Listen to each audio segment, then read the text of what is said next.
Tá Já gravando. está gravando? Tá gravando. Tá. Pode começar. Então eu vou Olá, compartilhar. pessoal. Assim, depois de um longo e tenebroso inverno, aliás, um inverno com muitos dias de frio, estamos de volta, não de volta sistematicamente, mas a gente tem aí o prazer de nos reunir novamente em torno aí desse seminário do Yuri, cara muito querido aqui do grupo, que vai defender sua tese de doutorado no dia 11 de outubro, e hoje vai fazer uma prévia para a gente. Então, assim, foi uma oportunidade, a gente marcou fora do horário usual do grupo, parece que algumas pessoas andaram boicotando aí o horário do grupo, mas, enfim, depois a gente resolve isso. E a gente acabou marcando assim nesse horário, eu sei que nem todo mundo vai poder assistir, mas a gente está gravando, então as pessoas podem assistir isso depois. Todo mundo conhece o Yuri, podia repetir algumas coisas aqui, ele fez mestrado no nosso grupo, doutorado, e está terminando agora, um aluno brilhante e que acabou se apaixonando aí por aprendizado de máquina e essas coisas, sem desgostar de física. Ele continua curtindo muito física, mas passou a curtir mais essas outras coisas, onde certamente ele vai ter um sucesso estrondoso aí, que é um garoto super inteligente, super gente boa, e a gente está torcendo por ele.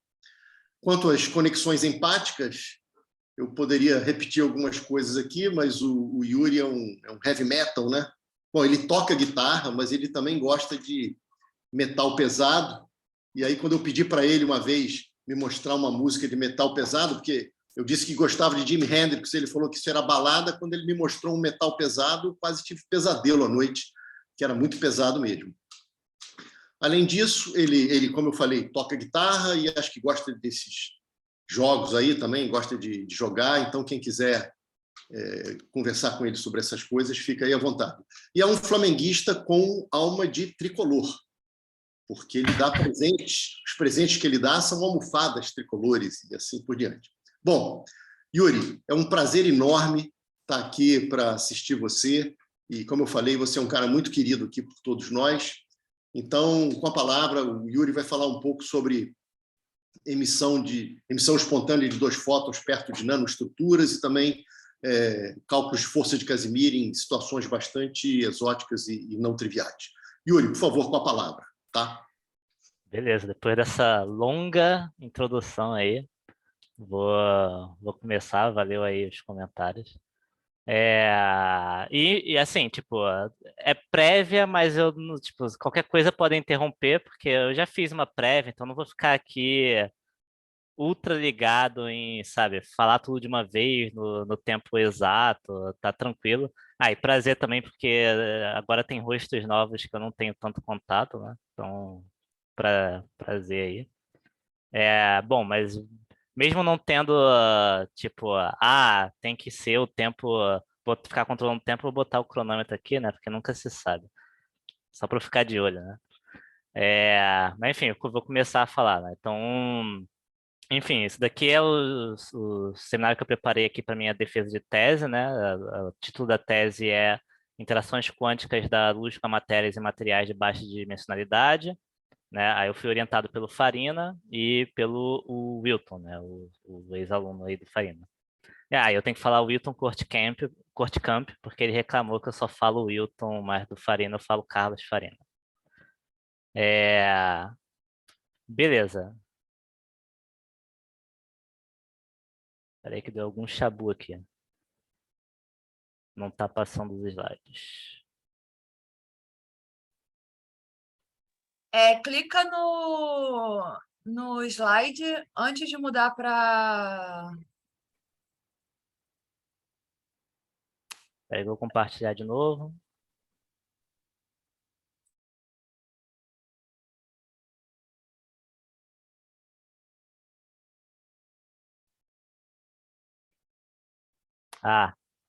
Pô, eu tô com dificuldade em compartilhar a tela para mostrar os slides, mas beleza. Tudo bem, a gente recomeça o cronômetro. Tá. Aproveita Vou o treinamento. Ai, ai. Beleza. Tá, agora foi. Deixa eu pegar o laser aqui de novo. De qualquer maneira, marca o tempo, tá, Yuri? Porque bem ou mal é bom você Aham, treinar com o tempo. sim, sim. Tá, enfim, voltando, em resumo, aqui no dividi os slides de forma idêntica, mais ou menos, a como eu dividi a tese, né? Começar com uma introdução ao tema, né, abordado na tese, né? E depois dessa introdução eu vou falar de emissão espontânea, relembrando aí os conceitos aí de emissão espontânea de um fóton e efeito Purcell. Depois eu vou entrar no tema que, de fato, foi o tema dos trabalhos, né, que é emissão espontânea de dois fótons. E aqui vai estar, vocês vão ver emissão espontânea de dois quanta, porque para não fazer confusão, em determinado momento a gente escolheu falar dois quanta em vez de dois fótons, porque nem sempre você emite fóton, né? Você pode emitir plasma, você pode emitir fônon polar, então você pode emitir um monte de coisa. Então a gente prefere falar emissão de um ou dois quanta de energia. E quando for um caso específico de emissão de fóton ou de plasma, aí a gente fala fóton, plasma, esse tipo de coisa. Aí beleza, vamos fazer essa introdução à emissão de dois quanta e partir para algumas aplicações, né, que a gente estudou na tese. Uma delas é a emissão de dois quanta próximo a nanoestruturas carbônicas, né, nanotubo, esse tipo de coisa. E outra é emissão espontânea próximo a nanoestruturas plasmônicas. E aí o segundo tema da tese é o efeito Casimir. Aí a gente também vai dar uma pequena introdução sobre o assunto, né? Efeito Casimir e fórmula de Lifshitz. E já vai entrar no tema aí de forças de Casimir em materiais bidimensionais, né? E por fim, vamos falar de efeito Casimir na família do grafeno. Você pode ter transições de fase topológica e com agente externo, que é o campo magnético, efeito Hall quântico, e tudo isso vai impactar na força de Casimir. E aí vem as considerações finais. Beleza, introdução, né? Então, vamos lá, título da tese. Interações quânticas da radiação com a matéria em materiais de baixa dimensionalidade. Então, você pode separar em duas partes, né? Uma é interações quânticas da radiação com a matéria, e outra é materiais de baixa dimensionalidade, né? E claro que esses dois temas aí vão conversar entre si no trabalho. Bom, interações da radiação com a matéria, né? Como o próprio nome já diz, são interações, né, da matéria, né? Por exemplo, de átomos, ou emissores, né, com o campo eletromagnético. E aqui nesse trabalho, a gente se restringiu a falar de dois fenômenos dessa área, que é o fenômeno de emissão espontânea e o fenômeno de interações dispersivas e força de Casimir, né? Emissão espontânea, e aí aqui no grupo todo mundo já está acostumado, né? É o fenômeno que dá origem à luz que nós vemos, né? Então, a maior parte da luz que nós vemos é proveniente de emissão espontânea. Aqui tem uma fotinho de um cupinzeiro luminoso, né? Então, esses pontinhos verdes aqui é a luz emitida por larvas de vagalume. E a maior parte dessa luz é oriunda desse fenômeno de emissão espontânea, que é um fenômeno de interação ali de emissores, né? De átomos, moléculas, com o campo, e é uma interação quântica.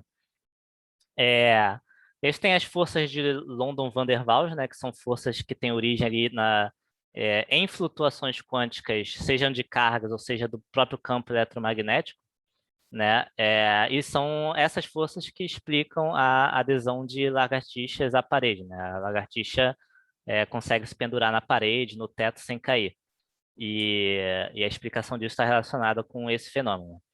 E as forças de Casimir, né, que aí está tá mais relacionada a flutuações quânticas somente do campo eletromagnético, né? E aqui você tem uma imagenzinha do famoso trabalho de Casimir, né, que deu o nome ao fenômeno, na verdade, cujo trabalho deu o nome ao fenômeno, né? Que você pode ter duas placas localizadas no vácuo, sem momento de multipolo permanente, né? Mesmo assim, elas se atraem devido a uma força eletromagnética que está relacionada com essas flutuações. Beleza, agora materiais de baixa dimensionalidade, né? Por que que a gente também resolveu estudar isso e como que isso vai conversar com esses fenômenos da interação da radiação com a matéria? Bom, como o nome já diz, né, materiais de baixa dimensionalidade são materiais que são fininhos, né? Então podem ser materiais bidimensionais, como o caso do grafeno e outros que foram surgindo depois. E, em geral, esses materiais eles têm propriedades eletromagnéticas que são interessantes, né? Que não são comuns em materiais, em outros tipos de materiais tridimensionais, por exemplo, né? Uma dessas propriedades está relacionada com plasmons, né? Então, nesses materiais, né, como por exemplo o próprio grafeno, você tem plasmons que são muito confinados, né? Muito mais confinados que em metais normais. E também existem materiais, né, outros materiais ali da família do carbono, que se chama materiais da família do grafeno, que eles são materiais topológicos, né? Então, eles têm propriedades topológicas que não são triviais. E é claro que essas propriedades eletromagnéticas vão influenciar nos fenômenos da interação da radiação com a matéria, porque esses são fenômenos eletromagnéticos, né? Então, são explicados ali pela teoria quântica e teoria eletromagnética, né? Ou pela teoria da eletrodinâmica quântica. Além disso, esses materiais, em geral, apresentam parâmetros que você consegue controlar. E a gente sabe que a humanidade vem evoluindo ao longo do tempo por ser capaz de conseguir controlar de forma cada vez melhor fenômenos naturais, né? Então, é interessante a gente buscar novas maneiras de controlar fenômenos naturais, em particular os fenômenos da interação da radiação com a matéria. E esses materiais, eles permitem isso, né? Então, você consegue, por exemplo, mexendo na geometria, ou no número de portadores de carga, ou eventualmente aplicando campos externos, né? Campos elétricos e magnéticos, alterar essas propriedades, e alterando as propriedades, você altera como esses materiais vão interagir com átomos, moléculas e por aí vai. Beleza, agora vamos falar de emissão espontânea, né? Então, como eu falei, é o fenômeno que dá origem à luz que nós vemos. E fundamentalmente, né, lá no micro, ele é um fenômeno que ocorre mesmo quando um emissor, né, um átomo, por exemplo, está totalmente isolado de tudo, né? Tipo, se pega um átomo excitado, ele eventualmente vai decair para um estado de menor energia e para o estado fundamental, emitindo um fóton, né? E esse é um fenômeno que não pode ser explicado só com a teoria quântica da matéria, porque na mecânica quântica, um átomo excitado é um estado estacionário do Hamiltoniano do sistema, né? Então, esse é um fenômeno que ele só tem sua explicação na teoria da eletrodinâmica quântica, né? Onde o átomo excitado sem fóton no espaço, né? Sem fóton no campo, não é um estado estacionário do sistema. E é interessante também que esse é um fenômeno que ele é induzido por flutuações quânticas, parcialmente induzido por flutuações quânticas do vácuo, né? Você pode entender esse fenômeno dessa forma. E aí, geralmente, a gente poderia pensar que, bom, se o átomo mesmo isolado decai, né, o tempo de vida dele, né, ou análogamente a taxa de decaimento desse átomo, não vai depender de nada além do próprio emissor, né, de quem é o emissor. Só que isso não é verdade, né, porque por ser um fenômeno de interação do átomo com o campo, você ter meios materiais, você ter corpos na vizinhança do emissor, alteram o campo ali nas redondezas, por exemplo, pode pensar pela imposição de condições de contorno, né, sobre o campo, e essa mudança impacta a interação e impacta o tempo de vida do átomo, né? Esse é o fenômeno chamado efeito Purcell. E aqui você tem uma formulinha que explica bem isso, né? Tipo, você vê que a taxa de emissão espontânea depende aqui do acoplamento do momento de Paul da transição do emissor com os modos do campo eletromagnético, que são alterados por condições de contorno. E aqui é o caso da emissão de um fóton, tá? É o exemplo do efeito pulsar da emissão de um fóton. E vocês notem também que, nesse caso, o que você tem é que o fóton emitido, né, você tem aqui uma delta, ele vai ter a frequência igual à frequência da transição. E uma outra forma de entender o efeito Purcell, né, é dizendo que a taxa era, na verdade, proporcional à densidade de estados do campo eletromagnético que estão ali na vizinhança do emissor, né? Você pode mostrar isso daqui também. Só para dar alguns exemplos, né? Aqui a gente está... aqui tem um exemplo do caso de um átomo próximo a um condutor perfeito. E aqui eu estou plotando o fator Purcell como função da distância. O que é o fator Purcell, que a gente está chamando de fator Purcell? É a razão entre a taxa de emissão do átomo na presença da placa, né? Na presença do material, e a taxa de emissão no espaço livre, que é o gama zero. Né? E aí você pode calcular os fatores Purcell para diferentes orientações do momento de dipolo da transição do emissor. E a gente percebe que essa razão é diferente de 1, né? Se independesse da placa, né, esse fator Purcell seria 1. Mas como você tem o efeito Purcell, você percebe que isso varia aqui como função da distância. Né? E, inclusive, existem situações onde esse fator Purcell pode ir a zero, né? Que é o chamado fenômeno da supressão da emissão espontânea, que ocorre aqui no caso onde o emissor está posicionado no meio de dois condutores perfeitos e somente no caso onde o momento de dipolo da transição está orientado paralelamente à placa, porque nesse caso, para distâncias muito curtinhas, você acaba que não tem modos mais que acoplam com o dipolo do átomo, e aí a taxa de emissão espontânea vai a zero. Né? Então, o fator Purcell, que é a razão, também vai a zero. Beleza. E aí, tudo que eu falei até agora é sobre a emissão de um fóton, né? Mas a gente concentrou nossos esforços, no nosso trabalho, no fenômeno da emissão de dois fótons, né? E eventualmente dois quanta de energia.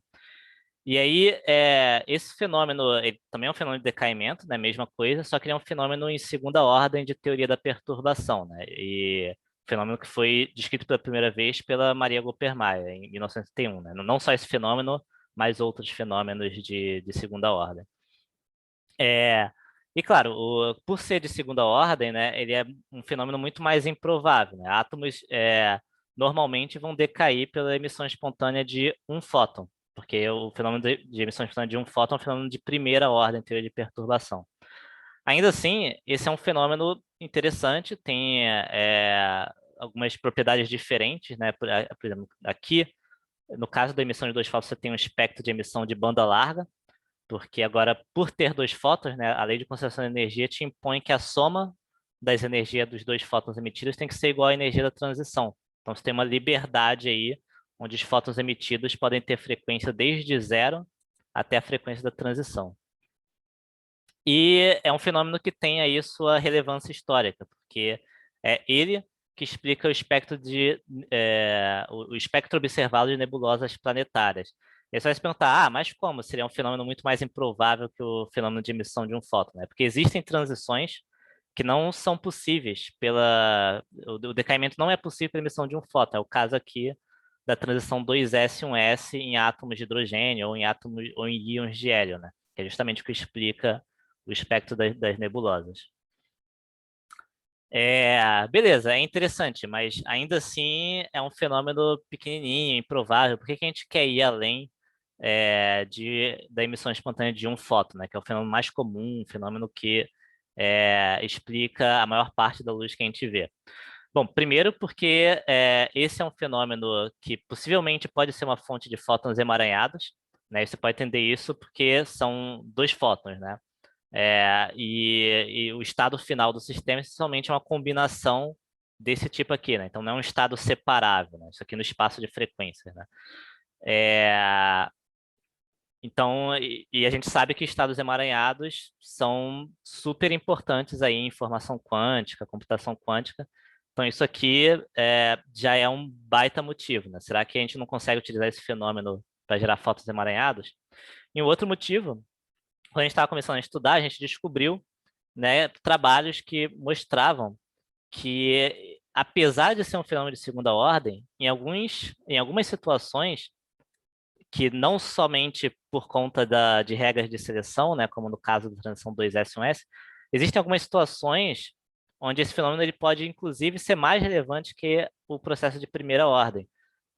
E isso tem muito a ver com a questão da influência de materiais no fenômeno, né? Então, nesse artigo aqui do Rivera, de 2017, eles mostram que você coloca um emissor próximo de um dielétrico polar, né? Esse emissor vai acoplar com os fonon-polaritons do dielétrico, e nesse sistema aqui, o tempo de vida pelo decaimento de dois fonon-polaritons, né? Ele é um tempo de vida muito pequenininho e até inferior ao tempo de decaimento pelo processo de emissão de um fonon-polariton, né? Então, você tem aqui um aumento absurdo do espectro de emissão e, consequentemente, da taxa de decaimento, né? E esse processo passa a ser dominante. Então, isso te motiva, devem existir outros sistemas onde isso também acontece, né? Então, vale a pena estudar, não é só um fenômeno, não é um fenômeno irrelevante, né? E a gente foi estudar, né?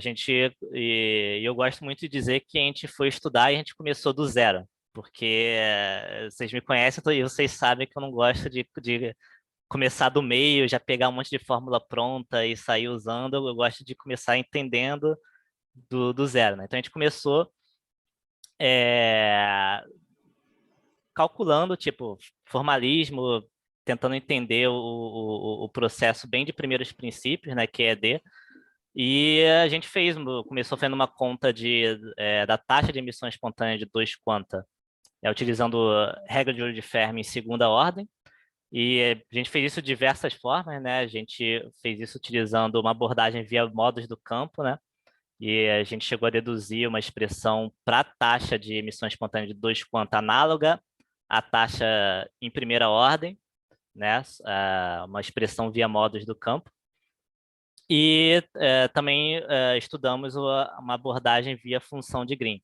E aplicamos em alguns casos simples conhecidos aí do fenômeno de emissão de um fóton, né? Então, a gente por exemplo, utilizou essa expressão aqui para calcular o espectro de emissão de um átomo próximo ao condutor perfeito. E aí, da mesma forma que lá no caso do condutor perfeito, na emissão de um fóton tem oscilações como função da distância, né? Aqui o que é interessante é que as oscilações aparecem no espectro, né? Porque no fim das contas a variável relevante é Kz, não é só a distância, né? Então as oscilações que ocorrem como função da distância também ocorrem como função de K, ou como função da frequência, né? E aí é aquilo que eu falei lá no início, né? Tipo, por conta de ser um fenômeno cujo espectro de emissão é banda larga, você tem o controle agora não só sobre a taxa, como também sobre o espectro como um todo, né? Então, você pode aumentar e diminuir a importância do decaimento em diferentes frequências, né? E a gente aplicou o mesmo formalismo para o caso de um átomo entre dois condutores perfeitos, né? Que lembra que tinha o fenômeno da supressão lá na emissão de um fóton.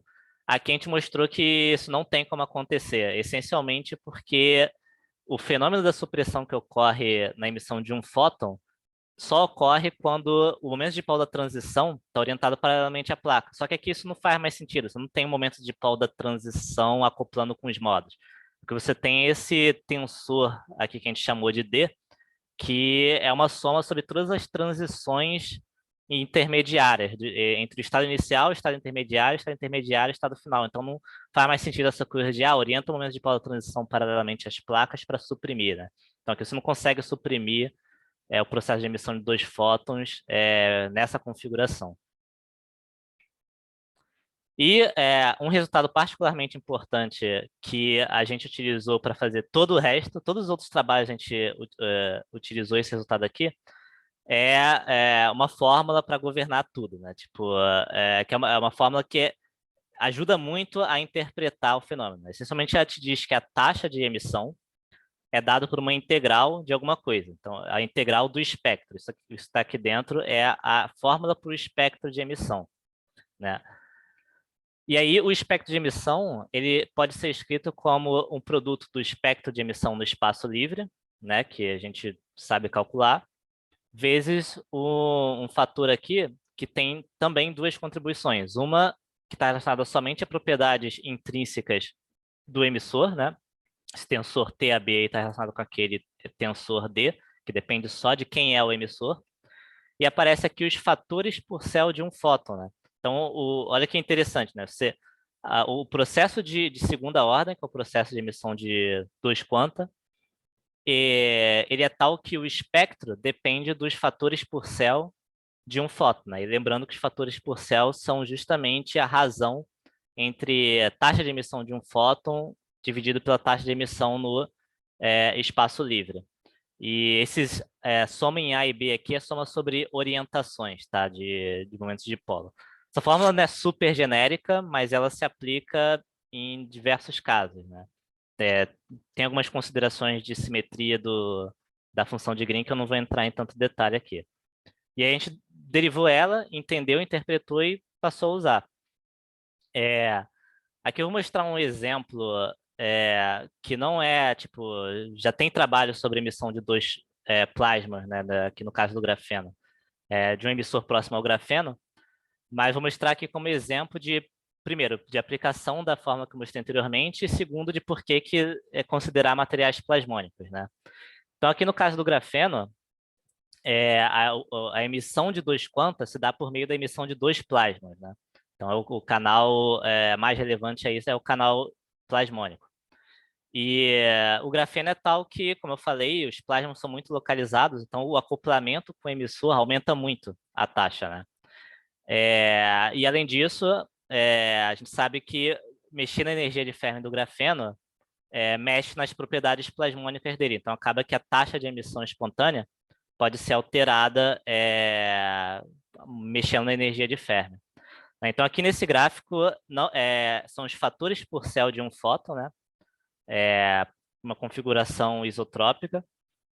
E o que você tem aqui, aqui está como função da frequência, aqui como função da distância, né? Então, você vê que os fatores por céu, né, são da ordem de 10 a 3, 10 a 5, né? E variam de acordo com a energia de Fermi e com a frequência do emissor.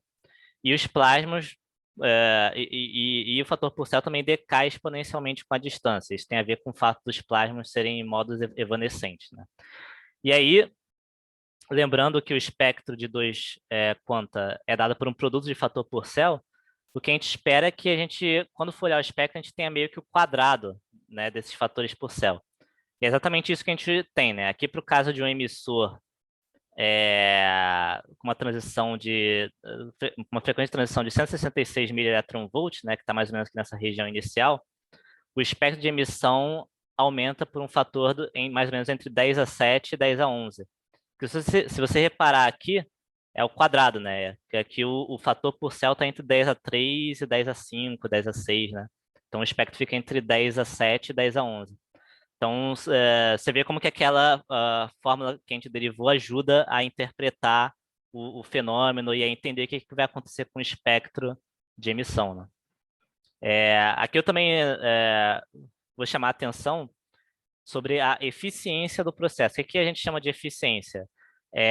Qual a relevância do processo de emissão de dois plasmas frente aos outros possíveis canais de decaimento? Porque aqui, se coloca um emissor perto do grafeno, ele não necessariamente vai cair emitindo dois plasmas. Ele pode emitir um único plasma, ele pode emitir um fóton, ele pode decair de várias formas.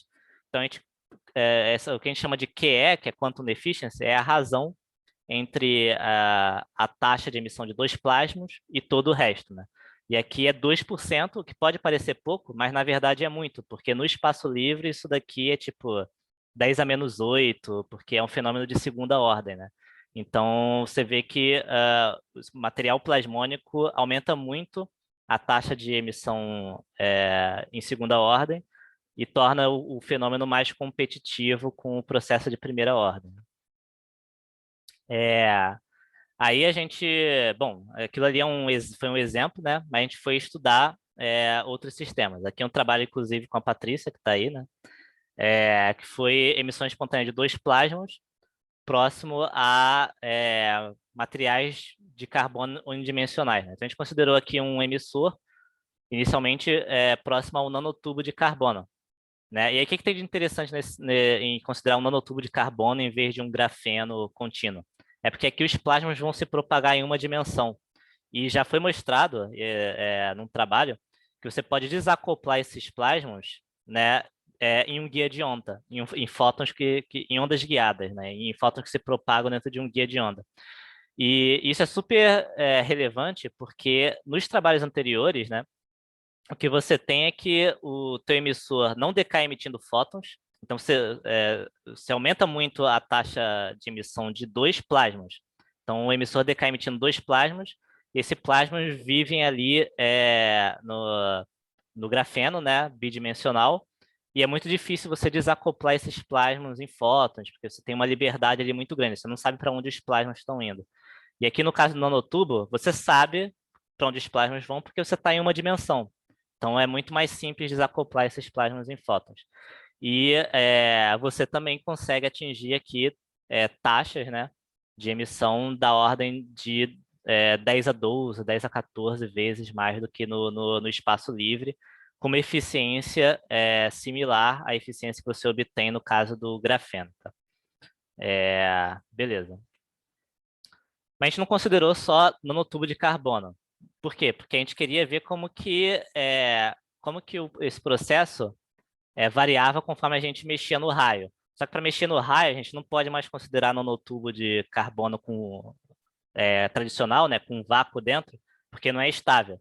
Aí o que a gente fez foi considerar um cilindro dielétrico envolto por grafeno, que é o mesmo sistema de antes, só que você tem um dielétrico dentro, né? Mas só que isso te permite mexer no raio e ainda ter estabilidade, manter a estabilidade do sistema. E aí, o que tem de interessante em mexer no raio, né, e aumentando o raio, e ver como que isso afeta o fenômeno, é que conforme você aumenta o raio, mais modos plasmônicos contribuem para o processo de emissão. Então, aqui você tem aqui a relação de dispersão dos plasmas num tubo de carbono, no dielétrico, no cilindro dielétrico envolto por grafeno, né, graphene coated wire. E você vê que o modo M igual a zero existe para qualquer frequência, inclusive é ele que contribui aqui no caso do nanotubo. Agora, o modo M igual a 1, ele passa a existir a partir de uma frequência mínima.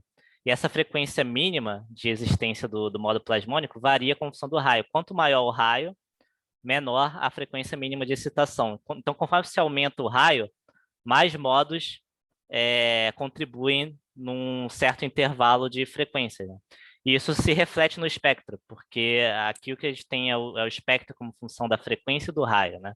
E a gente vê que conforme a gente vai aumentando no raio, você tem mais curvinhas aqui, né? Essas curvinhas são exatamente as curvas associadas à frequência mínima de excitação de cada um desses modos plasmônicos, que não são os modos fundamentais. Tá? Então, você tem ressonâncias no espectro e várias coisas interessantes aqui. Né? Beleza. Então, terminando aí a parte de nanoestruturas de carbono, vou entrar num outro trabalho que a gente fez, que é de emissão espontânea de 2 quanta, só que em vez de ser próximo ao meio infinito, né, como é o caso do grafeno ou o caso de nanotubo, a gente considerou nanoestruturas finitas, né, plasmônicas, né, então são metais, mas finitas. E por que nanoestruturas finitas? Né? Tem a ver com uma ideia que a gente teve a partir de um outro artigo, que nem tinha nada a ver com a emissão espontânea de dois fótons, mas que ajudou a gente a pensar, que se é finito, se você emite um plasma ali, o plasma vai chegar na borda rápido, antes de ser absorvido pelo material. Isso vai chegar na borda, ele vai espalhar. Né? Então, o tamanho finito do material, né, permite que os plasmas sejam espalhados, né, sejam irradiados para o campo distante. Então, a gente começou a estudar isso aqui na expectativa de, a gente quer utilizar o fenômeno de emissão espontânea de 2 quanta para gerar fótons, só que a gente tem um problema, que é quando a gente consegue aumentar muito, a gente só consegue aumentar muito porque a gente faz com que o emissor decaia em modos que não são modos fotônicos, modos plasmônicos ou então fonopolaritos. Então, a gente pensou em utilizar esse sistema para, beleza, eu vou utilizar o acoplamento do emissor com plasma, que eu sei que é forte, mas no fim das contas talvez eu consiga girar fótons, porque os plasmas da nanoestrutura vão eventualmente irradiar. E, de fato, a gente mostrou isso, né? A gente fez um formalismo bem genérico para nanoestruturas, né? Emissão espontânea perto de nanoestruturas. A gente mostrou que você pode decair você vai decair em plasmas, só que você abre a possibilidade para 2 outros canais de decaimento, né? O canal onde um dos plasmas irradia, né? Um dos plasmas vira um fóton, e o canal onde os 2 plasmas espalham, e aí você emite 2 fótons, né? Então, beleza, a gente estudou isso, desenvolveu um formalismo para qualquer nanoestrutura, mas na hora de fazer a conta gráfico, a gente tem que simplificar, né? Então a gente considerou aqui nanodiscos, né? Nanodiscos metálicos. E aqui, só para deixar claro, nem precisa ser grafeno, tá? Pode ser metal mesmo, tipo prata, desde que seja fino, tipo, tenha poucas camadas atômicas, 2, 3, 4, 5. E aí, no caso do nanodisco, né, se a gente considera um emissor no eixo de simetria do nanodisco, a gente consegue mostrar que só tem 2 tipos de modos que contribuem para a emissão. A gente chamou de modos, a gente chamou não, né? Que são conhecidos como modos luminosos e modos escuros. Né? Modos luminosos, por quê? Os modos luminosos são esses B1, B2 e B3. São modos que têm uma distribuição de carga assimétrica, né, em relação ao eixo de simetria. Então, são modos dipolares. E por serem modos dipolares, né, a carga vai oscilando ali, né, então parece um dipolinho oscilante e irradia. E os modos escuros são esses modos aqui com simetria axial. E são modos que você consegue mostrar que o momento de dipolo é igual a 0. Então, são modos que não irradiam. Então, o emissor vai acoplar com esses modos plasmônicos. E inicialmente o que vai acontecer, né, vou mostrar já já, é que quando se acopla com o modo luminoso, o plasmon pode virar um fóton. E quando se acopla com o modo escuro, o plasmon continua sendo um plasma, né? E, claro, esses modos plasmônicos, eles têm características, né? Por exemplo, a frequência, que vão depender do tamanho do disco, número de portadores de carga. Se for grafeno, vai depender da energia de Fermi. Então, você vai ter aí controle do processo, né? E você vai ter geração de fótons, né? E, bom, a gente fez a conta. Aqui está o espectro de emissão, né? Parecido com o caso no notubo, só que você note que as linhas, né, associadas aqui às ressonâncias plasmônicas são mais intensas justamente porque os plasmas são localizados e você não tem como decair num contínuo de frequência. Então, você tem ressonâncias bem intensas exatamente nas frequências dos modos plasmônicos, né? E esses modos, eles podem um ajudar o outro, né? Se você tiver um modo numa frequência ômega e o outro na frequência complementar, ambos vão contribuir ali para amplificar a emissão. O que a gente fez também foi olhar o canal de decaimento de 2 fótons, né? Porque a gente pode calcular a taxa de emissão de 2 quanta e abrir isso em 2 plasmons, um plasma, um fóton e 2 fótons. Se você abrir e olhar o termo de 2 fótons, você vai notar que você tem ressonâncias no espectro de emissão de 2 fótons, né? Não somente 2 plasmas, que ocorrem justamente nas frequências dos modos luminosos, né?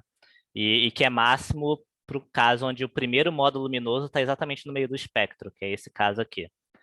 E a gente comparou aqui com um filme de prata, né? Então, em vez de pegar uma nanoestrutura de prata, você pega um meio infinito. E aí o meio infinito é a linha verde que está aqui no 1. Né? Ou seja, você não gera fóton no meio infinito porque os plasmons ficam ali no meio infinito. Não existe um mecanismo natural de desacoplar os plasmas para fótons. Mas existe no caso das nanoestruturas. Beleza. E não somente o canal fóton-fóton é relevante, né? Todos eles são relevantes e contribuem para o espectro. Né?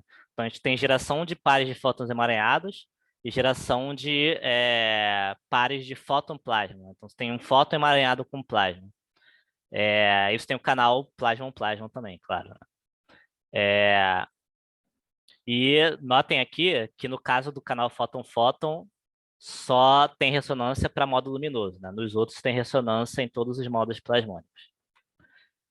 E a gente mostrou também que essas ressonâncias, elas são aproximadamente dadas por ressonâncias lorentzianas, no caso de emissão de plasma, e ressonâncias Fano, no caso de emissão de fótons. Lorentziana todo mundo conhece, né? É aquela ressonância simétrica.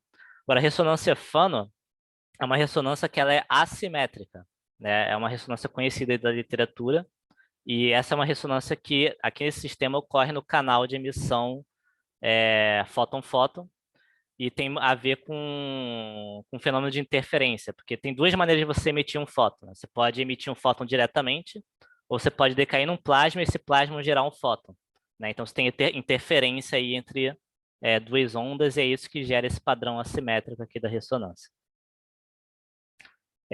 Tudo que eu falei anteriormente foi para um nanodisco de prata, tá?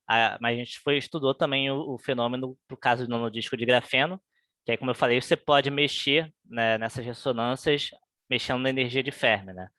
E aqui você tem um exemplo aqui do espectro para dois valores de energia de Fermi, e as linhas tracejadas são para um meio infinito, né? Uma folha de grafeno infinita. E aí você vê, né, que para a folha de grafeno o espectro não tem ressonância, né, banda larga, e para nanoestrutura de grafeno, para nanodisco, você tem ressonâncias localizadas, né? Você pode controlar melhor qual vai ser a frequência de decaimento. E é um fenômeno, no caso da nanoestrutura, a eficiência do processo de segunda ordem é muito alta, bem mais alta do que no caso do meio infinito, né? Pode chegar a ser até tipo, quase 20%, 30%, o que é a mesma coisa que dizer que é quase tão relevante, né? Quase tão provável de ocorrer o processo de segunda ordem quanto ocorrer o processo de primeira ordem. E é bem robusto a distância, né? Como a gente pode ver aqui nesse gráfico, né? Varia para 10, 20, 30 nanômetros e ainda tem uma eficiência relativamente alta. Beleza, é isso sobre emissão espontânea. Vou agora para a parte aí dos trabalhos de efeito Casimir. Então, respira um pouco. E se tiverem pergunta, como eu falei, podem interromper, tá? Eu tô com o cronômetro aqui, mas, tipo, já fiz a prévia e eu tô mais ou menos no mesmo tempo que eu estava antes. Na verdade, eu tô um pouco atrasado. Eu fiz 32 minutos a parte de emissão espontânea com Farina com Wilton. Tô 4 minutinhos atrasado, mas tá de boas.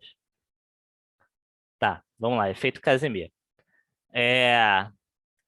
Enfim, como eu falei lá no início, né, efeito Casimir é um efeito oriundo de flutuações quânticas, né? E é um efeito de interação, uma força, né, que existe entre objetos que podem ser neutros, né, eletricamente neutros e sem nenhum momento de múltiplo permanente. E que eles só vão se atrair por conta de flutuações, é o efeito do vácuo quântico, né?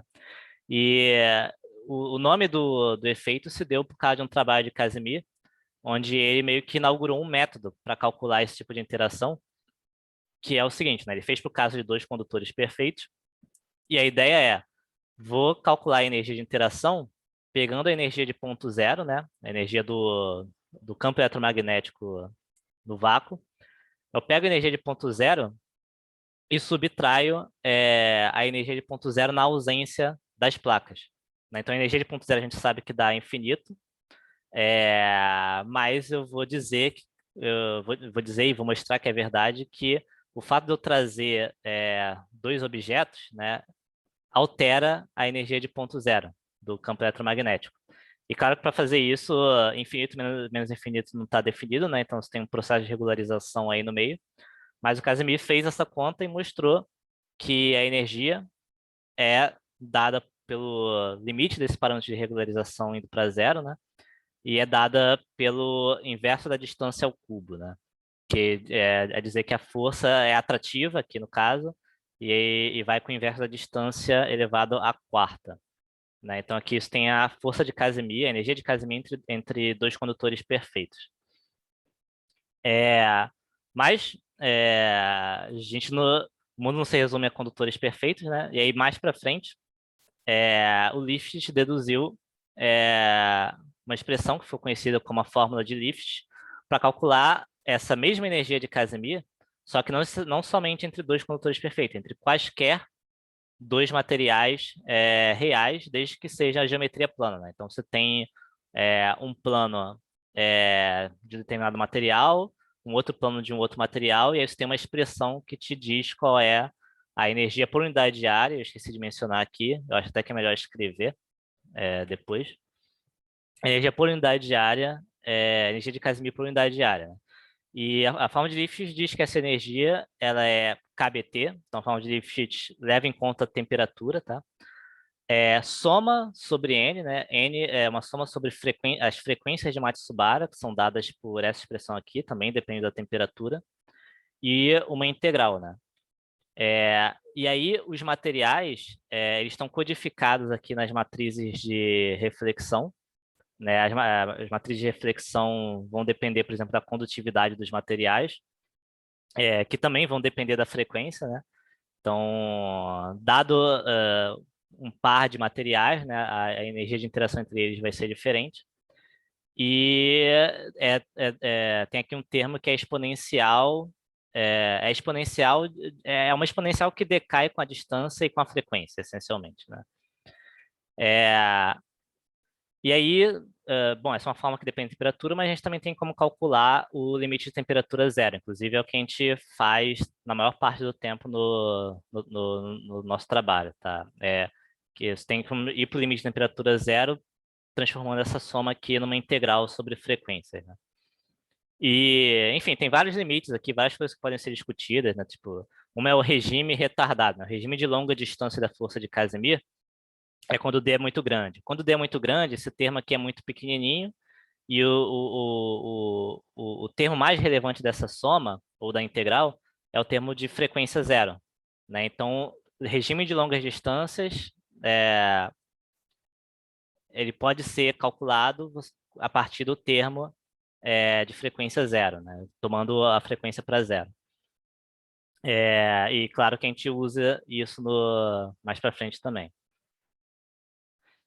E aí, o que a gente foi estudar, né, no efeito Casimir? Foi, novamente, né, o tema da tese é interações quânticas da radiação com a matéria em materiais de baixa dimensionalidade. Então, a gente foi estudar efeito Casimir em materiais de baixa dimensionalidade. E a motivação foi um trabalho do Wilton, né, que foi sobre efeito de Casimir na família do grafeno, né? E aí, bom, tem que falar um pouco sobre a família do grafeno, né? O que é a família do grafeno?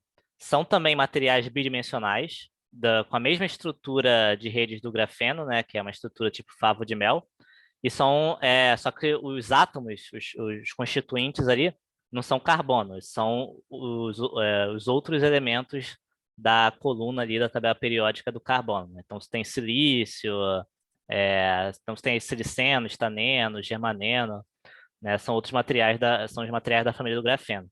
Só que em vez de ser 100% bidimensional, você tem ali um desnível entre os átomos que são inequivalentes na rede, né? E isso te permite gerar uma diferença de potencial ali entre eles pela aplicação de um campo elétrico externo, né?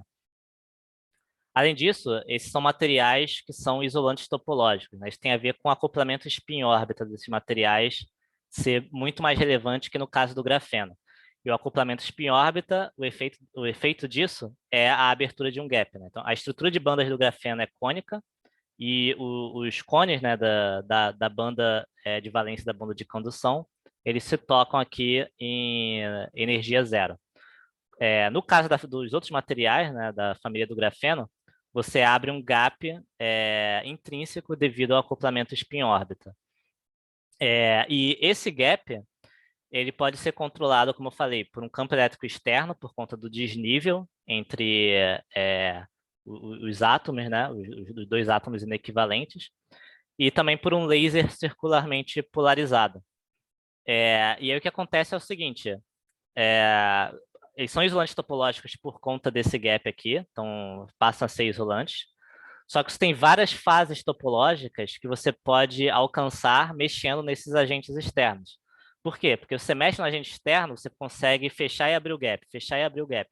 E quando você fecha e abre o gap, você tem uma transição de fase topológica que tem a ver justamente com a fase de você mudar o número de Chern, né? E bom, aqui tem o diagrama de fases aqui da família do grafeno, né? Aqui no eixo Y a intensidade do laser circularmente polarizado, que é esse lambda maiúsculo, em relação ao acoplamento spin-árbita, lambda spin-orbit. E aqui você tem o campo elétrico eletrostático externo, né? E você vê que variando esses parâmetros você chega a diferentes fases topológicas, né? Isso tem ali as regiões de transição de fase. E aí, bom, isso resumão sobre a família do grafeno. E aí o que o Wilton fez no trabalho dele, não só ele, né? Tipo, ele e outras pessoas, foi mostrar que essas fases topológicas aparecem na energia de Casimir. Quando você calcula a energia de Casimir, principalmente no regime de longas distâncias, você consegue mostrar que ela é proporcional ao produto dos números de Chern dos dois materiais, que é justamente o que caracteriza a fase topológica, né? Então, você consegue montar aqui um diagrama para a energia de Casimir, que é um espelho aqui do diagrama de fases, né, da família do grafeno. E, em geral, a força é repulsiva, exceto nas regiões de transição de fase, porque quando você tem uma transição de fase, é quando você fecha o gap. Fechou o gap, o material fica mais parecido com o condutor. E quando você tem condutor, a força é atrativa. Então, quando você está próximo da transição de fase, você tem atração, e quando você tem isolante, né, topológico, você tem repulsão. Beleza, isso ainda não é o trabalho que a gente fez, né? Eu estou contextualizando. Mas, em paralelo a isso, né, a gente também sabe que existe trabalhos, né, existe um trabalho em particular que estuda a força de Casimir entre duas folhas de grafeno, agora não família do grafeno, grafeno, só que sujeita a um campo magnético externo. E nesse caso, né, grafeno com campo magnético externo, você tem efeito Hall quântico, né, que é devido à quantização dos níveis de Landau. E aí o que se sabe, o que está mostrado nesse trabalho aqui do McDonald, é que a força de Casimir é quantizada, né, e é proporcional ao número de níveis de Landau ocupados, né. E ela pode ser tanto repulsiva quanto atrativa, dependendo do sinal dos portadores de carga, né? Quando os portadores de carga têm o mesmo sinal, né, a força é repulsiva, são as linhas pretas aqui, e quando tem sinais opostos, a força é atrativa, que são as linhas vermelhas aqui. E aí a gente se perguntou, tá, e se a gente combina as duas coisas, né? Se a gente pega a família do grafeno, que tem transição de fase topológica, um monte de coisa interessante, e inclui ali também um campo magnético, né? Ou seja, leva em conta também o efeito Hall quântico, que também vai existir na família do grafeno, né? O que vai acontecer com a força de Casimir, né? Quando a gente tem esses dois efeitos aí simultâneos. E aí esse foi o trabalho que a gente fez,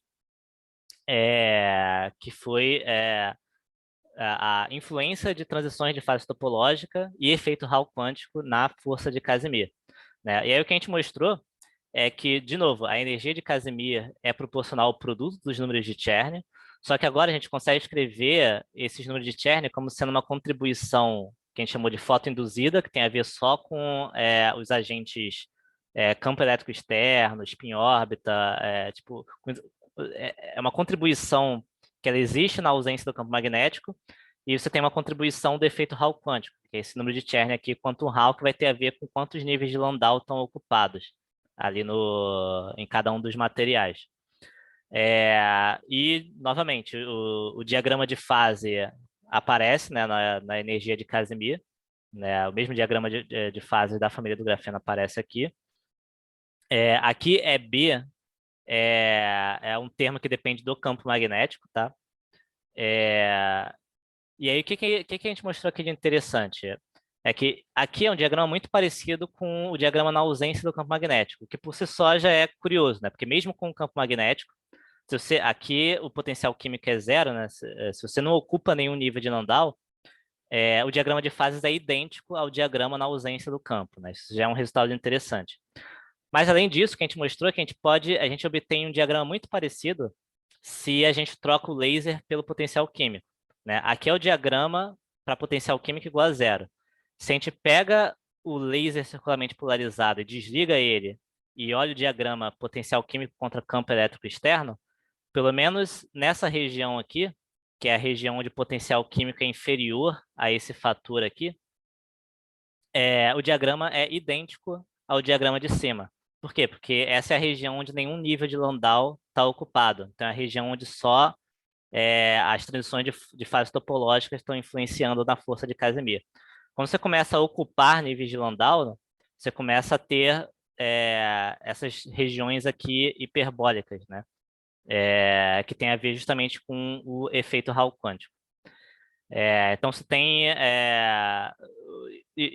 essa questão aí do potencial químico sendo um bom substituto do laser, e isso é relevante porque isso aqui é tudo a temperatura zero.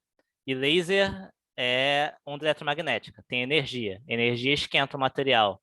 Então, se você aplica um laser na família no material, você vai esquentar ele, então você vai sair do regime de temperatura zero e isso já passa a não valer. Então, ter um substituto que não depende que não vai alterar a temperatura do sistema é algo bacana. E outra coisa aqui é que você percebe que não tem nenhum regime de atração, né? Tem transições aqui entre as fases topológicas, mas você não tem mais atração. Por quê?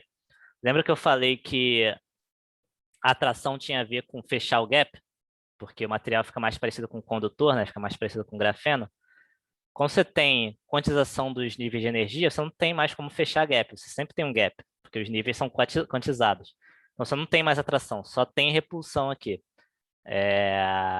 O que também é algo diferente, né, do caso anterior.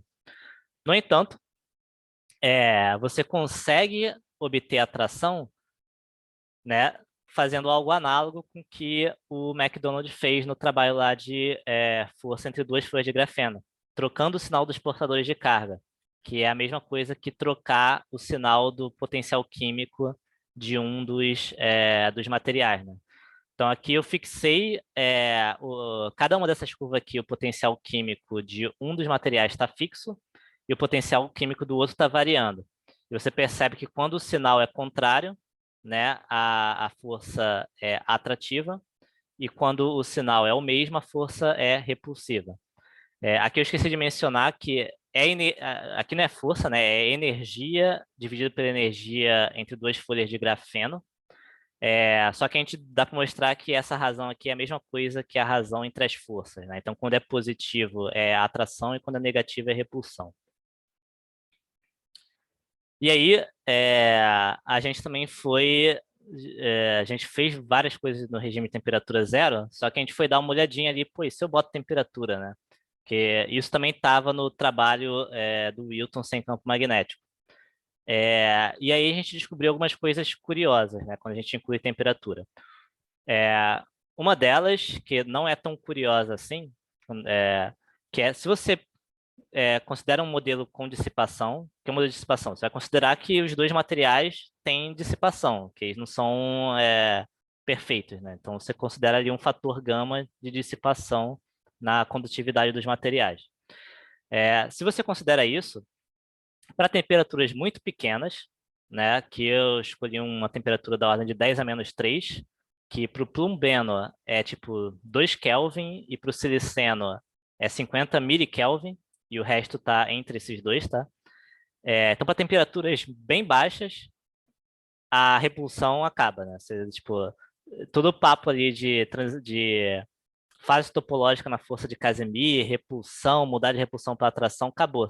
Se você calcula a força de Casimir com temperatura, mesmo que essa temperatura seja muito pequena. Claro, se você for para 10 a menos 4, 10 a menos 5, for reduzindo, você vai tender para o limite de temperatura zero, mas só que você tem que reduzir muito a temperatura, tem que ser bem próximo de zero mesmo. Né? Então, aqui, quando a gente faz o cálculo de efeitos térmicos na força de Casimir, a gente perde o que a gente tinha discutido, que só vale a temperatura zero ou temperaturas muito pequenas. Então, tem que ir a temperaturas muito baixas para observar o que eu estava mencionando anteriormente. Né? E isso é difícil de fazer experimentalmente. No entanto, se eu repito essa mesma conta, só que tomando o gama, né, dentro da condutividade para zero, né, o gama, fator de dissipação, acontece algo totalmente diferente, né? Então, aqui eu tenho um gráfico como função da distância, né? Então, a temperatura está fixa, eu estou olhando como função da distância, e eu estou vendo que é sempre positiva, é sempre a força atrativa. Aqui, eu fixei a distância, né? E eu estou olhando como função da temperatura. E o que eu estou vendo é que essas linhas, essas curvas aqui, elas estão sempre abaixo de zero. né? É claro, tem uma temperatura crítica ali onde muda, né? E fica positivo porque não tem como. Uma hora você vai aumentando a temperatura, uma hora você vai ter atração, porque o limite de altas temperaturas da força de Casimir é um limite atrativo. Mas você tem um grande intervalo ali de temperaturas onde você continua observando repulsão, e onde a aproximação de temperatura zero, né, que são essas linhas cinzas tracejadas, funciona muito bem. Então, tem uma discrepância aqui, né? Quando a gente considera a dissipação, por menor que a dissipação seja, a gente obtém isso aqui, que não tem repulsão. Quando a gente considera o modelo sem dissipação, quando a gente toma gama para zero na condutividade, a gente tem repulsão. E não somente tem repulsão, como a repulsão vai aumentando conforme aumenta a temperatura, né? Então, isso é um resultado que a gente achou muito doido, que a gente não sabe explicar muito bem, mas que com certeza tem a ver com a questão de que são dois limites diferentes, né? Tipo, limite de gama para zero, limite de ômega para zero, né? Que é o limite de longas distâncias. E talvez tomar esses limites em ordens diferentes dê resultados diferentes.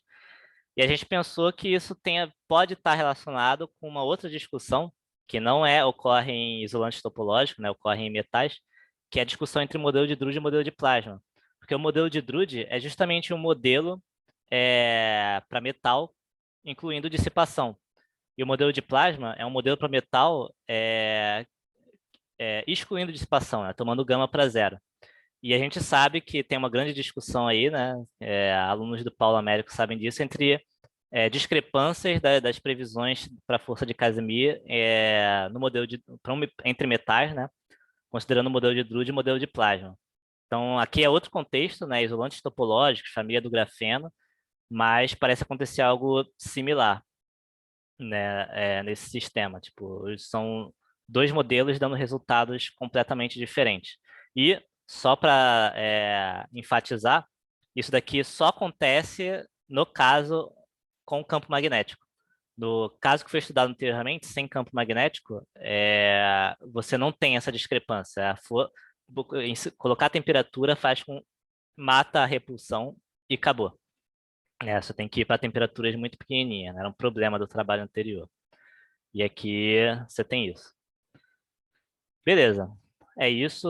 Então, comentários finais aí. Resumão, né? Tipo, a gente fez um resumão das coisas que a gente fez, né, na tese. Primeiro foi um estudo de primeiros princípios, bem de ponta a ponta mesmo, de emissão espontânea de 2 quanta, e esse estudo permitiu que a gente entendesse o problema e entendesse como propor materiais, né, interessantes para aumentar e controlar a geração de 2 plasmas e até de 2 fótons emaranhados, né? Em relação ao trabalho de Casimir, também foi bem interessante porque não foi só, faz a mesma coisa, só que agora com campo magnético, porque inserir um campo magnético trouxe várias coisas interessantes, né? A questão lá de ter um mecanismo para evitar aquecer o material e ser capaz de observar as transições de fase topológica, né? Que é a questão do potencial químico ser um substituto do laser. Ou a questão dos efeitos térmicos, né? Então, trazer o campo magnético para esse problema aí de efeito Casimir na família do grafeno trouxe vários resultados interessantes e alguns inesperados, né? E eu não falei de tudo, né? Tipo, não dá tempo de falar de tudo que a gente fez. Tem algumas coisas que são enroladas de explicar, então é melhor nem tentar explicar para não confundir mais do que ajudar, né? Mas aqui só destacando um resultado que o Farina gosta, que é lá no caso das nanoestruturas plasmônicas, né? Que a gente mostrou que gerar um fóton pelo processo de emissão de 2 quanta pode ser mais eficiente do que gerar um fóton pelo processo de emissão de 1 quantum. Então, você tem dois processos, né? Você pode decair pelo processo de primeira ordem e pelo processo de segunda ordem. A gente mostrou, e aí no de segunda ordem, você tem 3 canais, né? Que é plasma-plasma, plasma-fóton, fóton-plasma. Então, vamos olhar o canal fóton-plasma. O que a gente mostrou é que esse canal ele é mais eficiente.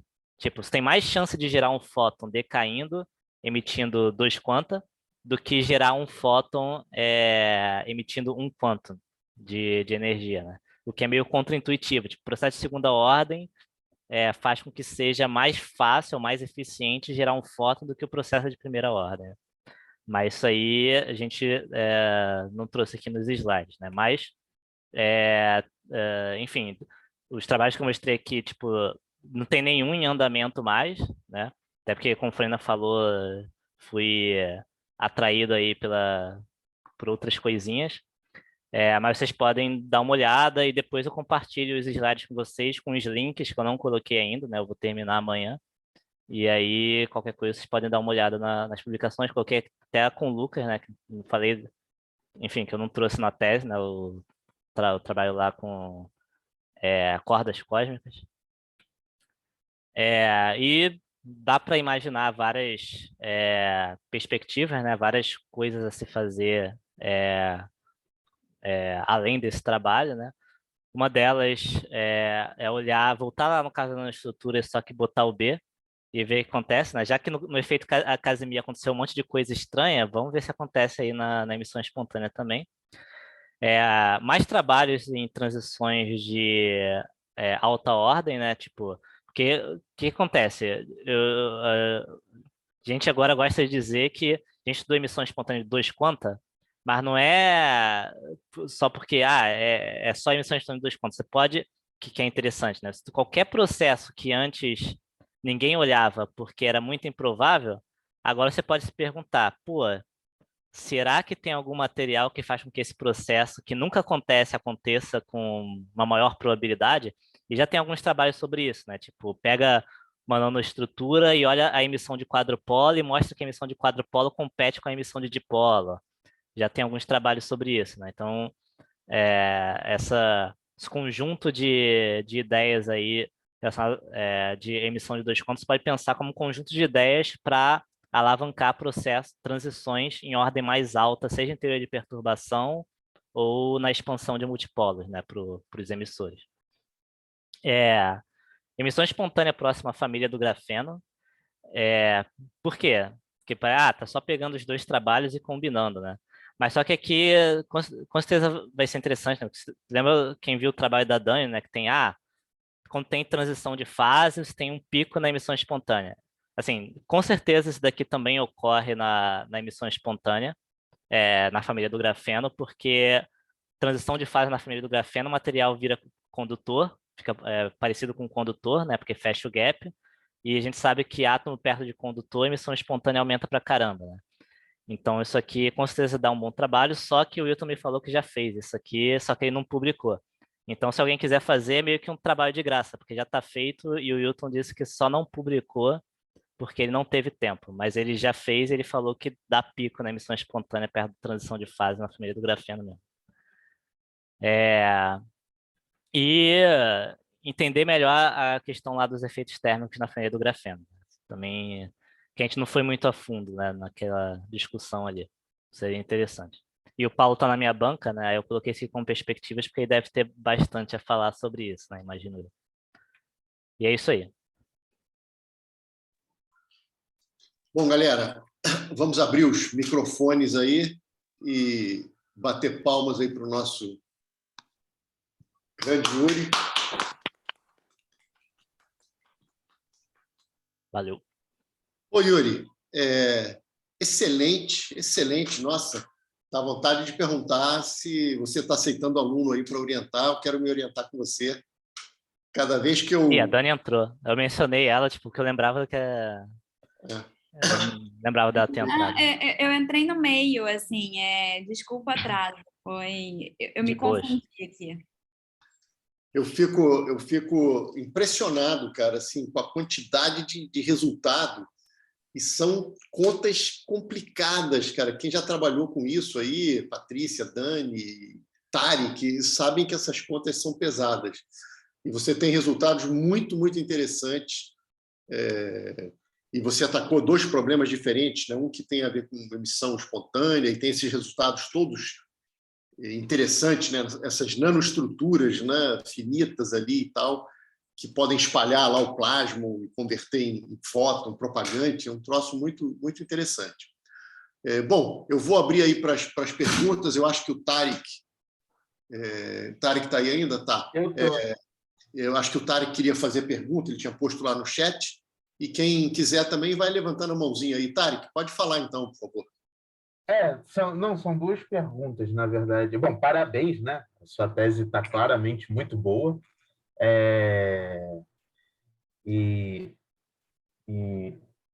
Tarek, aparece aí, cara. A não ser que você esteja, peraí, sei desculpa. lá, Tudo com bem? roupas indecentes aí. Não, eu estou Isso. vestido.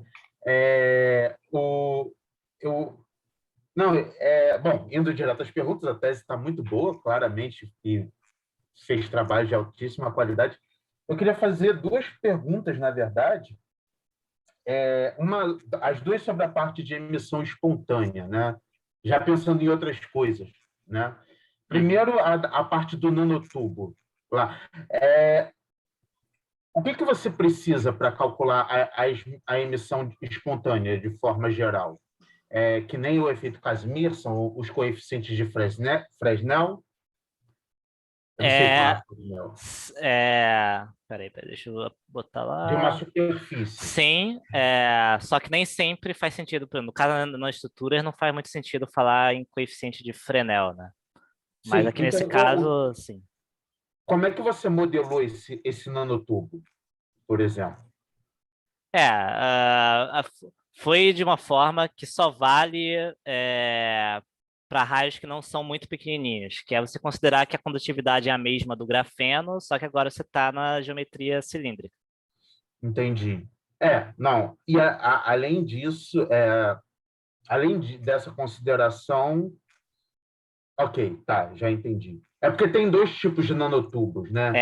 Tem o Esse é o... nanotubo com curva zigue-zague e o nanotubo com curva armchair. Não sei se você já ouviu falar disso. Sim, isso não influencia em nada aqui. Na sua modelagem. Na minha modelagem, exatamente. Na sua modelagem, mas no mundo real, onde você pudesse chegar distâncias numa muito pequenas, muito pequena, isso, exatamente. deveria influenciar, mas é difícil de modelar, eu imagino. Aqui tem até um número, tipo, tem uma referência que eu não coloquei aqui que diz que meio que eles mediram quanto que até qual raio que essa modelagem funciona. E é tipo entre 2 e 5 nanômetros de raio. Menos que isso, você já tem que considerar essas particularidades aí do nanotubo. Ok, mas a sua entrada nesse seu modelo é a condutividade do grafeno, de qualquer forma. Isso, exato. Ok, tá. Não, então foi uma curiosidade que surgiu. O Felipe Pinheiro, em certo ponto, ele começou a pensar em, e se a gente diminuir mais e ver, acho que ele mencionou alguma coisa de você ter modos de vibração também no nanotubo. Sim, eu imagino que várias coisas comecem a acontecer conforme você vai diminuindo o raio, mas eu fiquei com curiosidade disso, da diferença entre você ter um nanotubo armchair e um nanotubo zigue-zague, que os espectros dele são diferentes, mas isso entra numa modelagem mais sofisticada. Eu não sei nem se... Talvez até desse para fazer alguma coisa assim, mas, enfim, teria que pensar um pouco. Dani, não estou te ouvindo. Não, eu ia perguntar, a diferença é que você meio que torce o tubo, é isso? Não, os dois eles são estáveis. A diferença é a terminação mesmo, que o espectro, quando você olha, faz o espectro do nanotubo, dos elétrons no nanotubo, como eles têm bordas diferentes, eles são torcidos de forma diferente, os espectros dão diferentes, entendeu? Os espectros... talvez dê até para fazer algum cálculo de condutividade, aí como transformar isso de condutividade de condutância em condutividade superficial, aí já é coisa que eu não sei, está fora do... Mas eu sei que tem essa diferença e que deve fazer alguma diferença para raios pequenos. Eu acho que... Só um comentário. Eu acho que a pergunta da Dani era mais sobre... qual que é a diferença assim, estrutural dos dois tipos de nanotubos. E aí acho que a resposta é só a forma como você enrola a sua folha de grafeno. Isso, Então, imagina que isso. você tem a folha de grafeno, se você enrola ela num sentido ou no sentido com uma certa angulação diferente, você vai ter o seu nanotubo fechado de duas diferentes Isso. formas. Por que eu imagino que é diferente? Porque o espectro Entendi. eletrônico, de quando você enrola numa forma e na outra forma, eles são diferentes. Entendi. Entendeu? Entendi. Mas é isso que a Patrícia falou. A Patrícia, é a direção que você enrola. Né? Mas esse efeito, desculpa estar interrompendo as perguntas. Não? Você veria também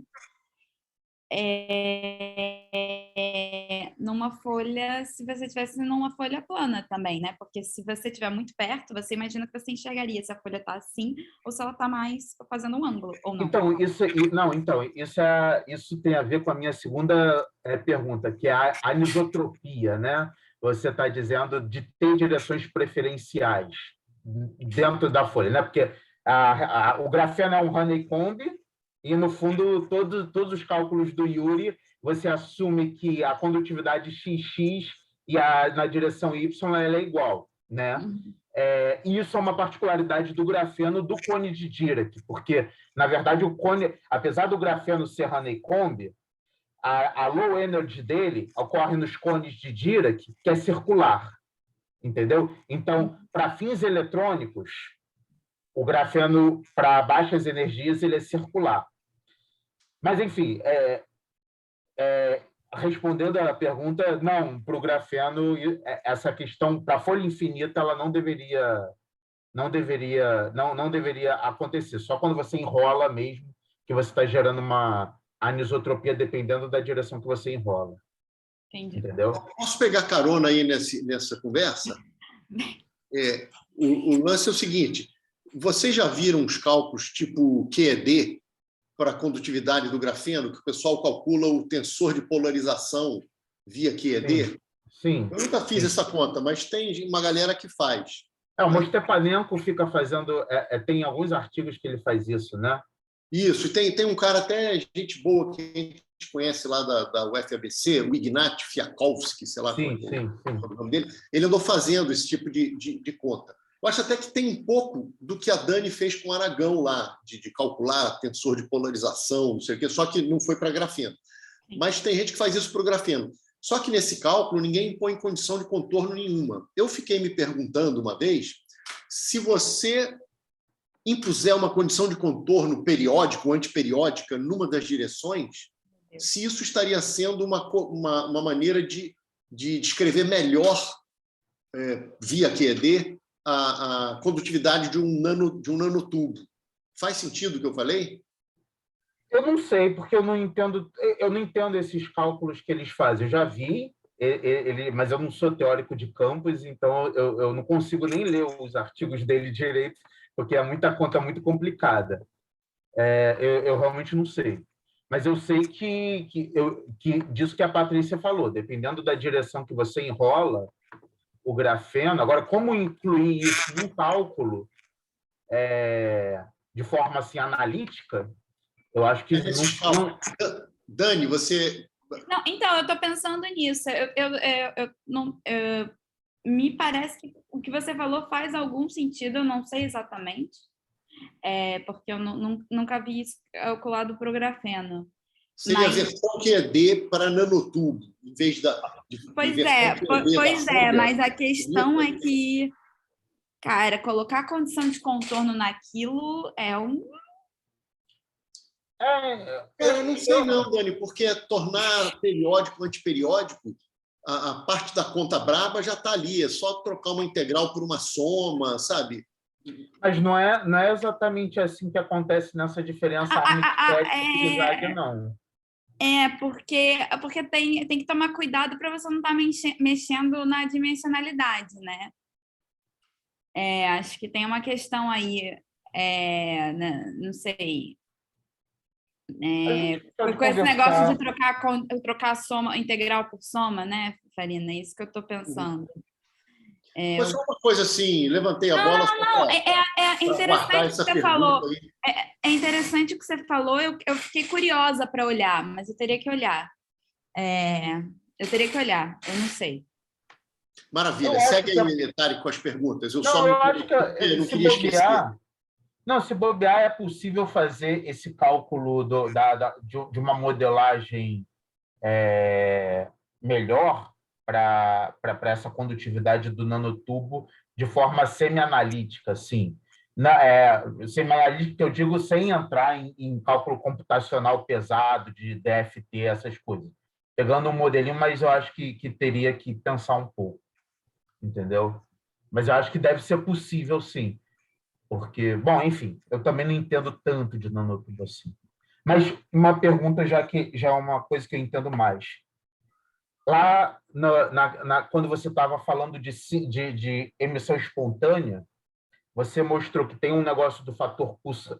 Lá, volta no primeiro slide, onde você mostra o fator Purcell, dependendo do negócio perpendicular à parede e paralelo, né? Uhum. Não, na figurinha mesmo. Na figurinha. Na Pera. figurinha com a setinha, com o dipolo lá. Eu acho que tinha uma figurinha anterior, mas enfim. Isso daí, você é paralelo à parede em qualquer direção, né? Para a sua parede. Isso daí, o que você precisa de entrada para calcular esse fator Purcell simples é o coeficiente de Fresnel, correto? Pera aí. Tá falando de quê exatamente? A gama perpendicular e gama paralelo. A entrada, o que você precisa saber do grafeno para calcular isso é o coeficiente de Fresnel, correto? Sim. A função de Green. A função de Green pode ser escrita em termos de coeficiente de Fresnel. Então, no final, você depende das condutividades óticas, né? Isso. Que nem Casimir, né? Isso. A sua parede, o dipolo pode estar em qualquer direção, desde que ele esteja paralelo à parede, né? Não, tá. Um fóton. Um fóton você pode. Um O fóton. dipolo do átomo, que eu digo. Sim, Um fóton, você tem um momento de dipolo da transição. E dependendo da orientação dele, você vai ter um valor para taxa. Você pode escolher qualquer orientação. Não precisa ser necessariamente paralelo. Ele tem essa simetria de rodar dentro da parede, porque você está considerando o grafeno isotrópico, né? A Sim, condutividade exato. do grafeno XX é igual a XY. Exato. Se você tivesse um material cujo, e o Farina sabe, porque eu tenho falado bastante desse material nos últimos tempos, o fosforeno, que tem uma teoria de baixas energias para ele, se você tivesse um material anisotrópico com a condutividade XX diferente da YY, eu imagino que teriam esse gama paralelo teria um gama paralelo ótimo, né? Ou teria um gama paralelo dependendo da direção X e da direção Y. Sim, né? concordo. Até fazer um gráfico versus ângulo, entendeu? Isso seria uma coisa hiper interessante, né? Introduzir a anisotropia, porque daquela conversa que a gente tem tido, que já tem as condutividades óticas calculadas, né? Com strain, seria uma coisa assim, uma possibilidade. Isso já foi muito discutido, uma parede anisotrópica com direções preferenciais para emissão espontânea paralela. Isso parece trivial, algo trivial, assim, que tipo, já deve ter em algum lugar da literatura? Eu chutaria que já deve ter. Mas eu não acho que seja complexo do ponto de vista de cálculo de emissão espontânea. Porque dado, como que você falou, né? Tipo, o dado condutividade, a dificuldade está em modelar o material. Se você sai modelar o material... modelar o material é o que tipo, a gente sabe fazer, né? Eu tenho discutido com Farina que tem um material cujo XX e o YY ele é diferente, você vai esticando ele e essa anisotropia vai aumentando, entendeu? Então, uma proposta... Parece super interessante isso, Tarek. E como o Yuri falou, se você já fez a parte mais complicada, eu já fiz a manivela para gerar os gráficos deve ser bem tranquilo. Eu já fiz e está lá com vocês. Aí, quando vocês desafogarem aí, é uma possibilidade a ser explorada. A Dani disse não. Não, ao contrário, eu falei, vamos, Ah, vamos. o Lucas tá com a mão levantada há um tempão, só comentando. Não, tá, desculpa. Não, tá ele bom. não foi te cortando, é só pra gente não esquecer que o Lucas tá com a mão levantada. Não, O tudo bem. Lucas tá com a acho que mão- ninguém viu. Eu também É. tenho uma pergunta, mas deixa o Lucas primeiro. Que Mas até eu só porque queria o jogar Lucas essa tá tarde proposta. pra caramba. Vai lá, agora eu parei. Vai lá, Lucas. Opa, é uma pergunta bem simples. O que é o número de Chern? Integral, eu esqueci exatamente do que, mas dentro da primeira zona de Brillouin. Mas é integral de um fator dentro da primeira zona de Brillouin. Integral da curvatura de Barry, Isso. da curvatura de Barry dentro da zona de Brillouin. Ah, tá. E o que é a curvatura de Barry? É o Yuri que está respondendo, não O sou eu. não. silêncio pairou aqui na reunião. Coisas que eu tenho que estudar melhor para tese. Mas não lembro de cabeça. Ah, beleza. Mas não dá para dar uma intuição para o Lucas melhor do número de Chern? Assim, eu sei que tem a definição precisa, mas acho que ele ficaria feliz com uma definição melhor, uma intuição, não? Ele não foi dormir ainda por causa disso, cara. Eu não ia conseguir dormir. Você vê que a voz dele já tá até meio embargada. Já. Não, gente, acho que dá para dar uma intuição, né? Aquela questão do número de Chern ali, quando aparece ali naquele gráfico das transições de fase, né? Tá falando comigo ou com o Yuri? Tanto faz, serve os dois. Não, Mas pode ser o Yuri, porque o Yuri é a tese é dele. Tá, mas que intuição exatamente? Não, Porque a intuição da transição de fase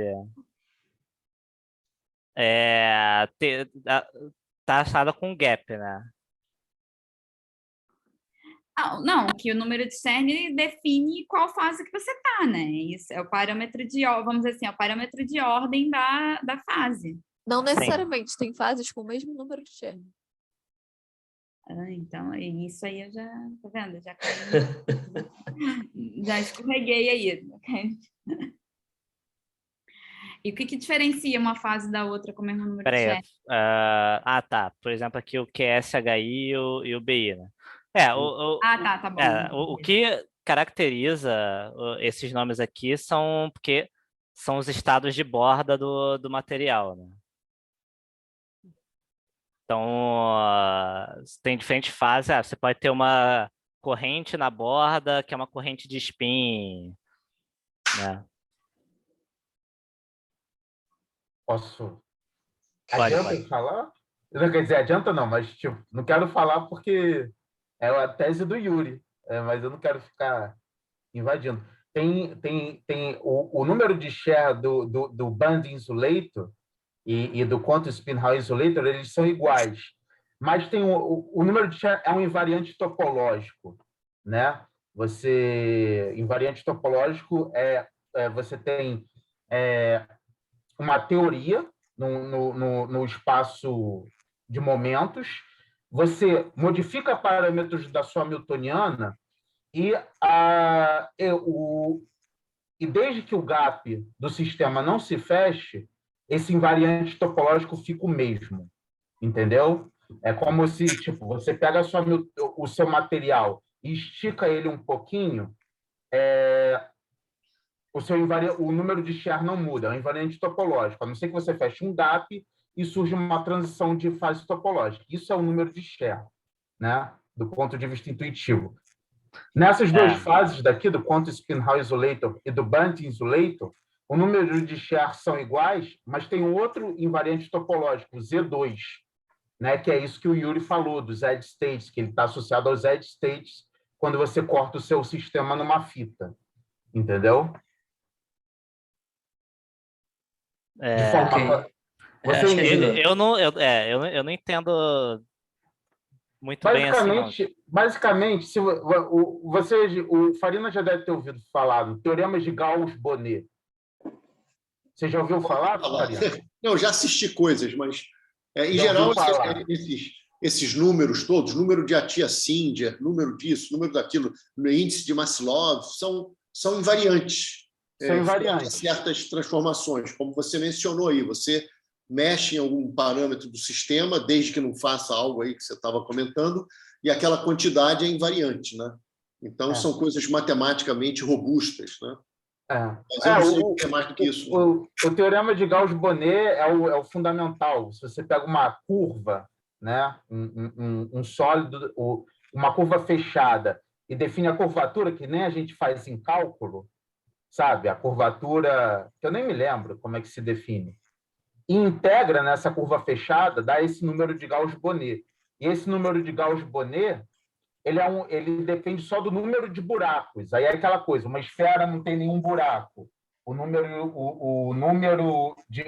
de buracos, né, na esfera é 0. Então, esse número lá, o Genos, que é o número de Gauss-Bonnet lá, ele dá 0. Uma rosquinha, ele tem um buraco, né, um toro, né? Ele tem um buraco. E aí, qualquer que seja a forma que continuamente você deforme numa rosquinha, esse número é o mesmo. Isso. O número de Scher é uma coisa disso, é uma coisa desse tipo, só que o deformar a rosquinha, o deformar a esfera, é você mexer em parâmetros da sua Hamiltoniana. Ou então você esticar um pouquinho o seu material e tal, entendeu? É um desses tipos de invariante, de forma intuitiva. Já deu uma ajuda aí, hein? Ajudou. E aqui nos casos, porque os parâmetros que aparecem na Hamiltoniana são justamente parâmetros relacionados aos campos. Né? Isso. Nessa fase toda que você tá mudando, por exemplo, o negócio óptico, né, do laser, o C fica menos 2. Aí, quando o gap fecha, é como se você tivesse feito um buraco, você tivesse pego uma esfera e feito um buraco à força e transformado numa rosquinha. Mudando a topologia Mas, enfim. E aí... Já dá para dormir sem pesadelo. Porque aí o estranho é que aí já não é... Porque é o buraco no espaço K, na primeira zona de Brillouin, de uma coisa que é a curvatura de Barry, né? Sim. A analogia com a esfera, com os buracos, é só uma analogia.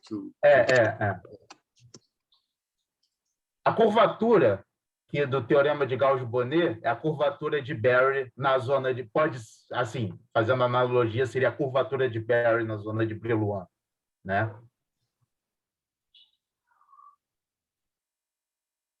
Mas, enfim. Beleza. Posso fazer uma pergunta? É muito rasteira, tá? Mas volta para teu primeiro gráfico lá, aquele do um fóton com uma parede condutora, que tem a ver, onde começou até a pergunta da orientação lá do Tarek, mas a minha pergunta é muito, muito simples, tá, galera? Mas eu outro dia fiquei grilado com isso. Mas aí, cara, olha só, quando você pega essa curva vermelha, ela é o gama perpendicular. O que é o gama perpendicular? É um carinha que está perpendicular à parede, certo? Quando você vai aproximando esse carinha, por exemplo, quando se aproxima o dipolo paralelo, quando você vê a imagem de um dipolo, ele é um dipolo com a outra orientação, de modo que o dipolo total é 0. Por isso que a curva azul vai a 0, concorda? É uma possibilidade de explicar por que quando você tende a 0 a distância para ver a emissão espontânea, com a orientação paralela, dá 0. Tá? Uma outra maneira é ver que o campo paralelo zera no metal. Então, só teria campo perpendicular perto da superfície. Quando você chega muito perto com o dipolo paralelo, ele não acopla. Beleza, até aí eu estou satisfeito. Agora vamos fazer a mesma brincadeira com o dipolo perpendicular. Aí você vai trazendo, o dipolo perpendicular tem uma imagem que é igualzinho a ele, concorda? Uhum. Cara, Mas isso não deveria dar 2 ao quadrado? Ou seja, como se fosse é como se tivesse 2 dipolinhos que primeiro você calcula o campo para depois elevar ao quadrado. Por que é 2 e não 4? Entendeu? Uma coisa meio boba.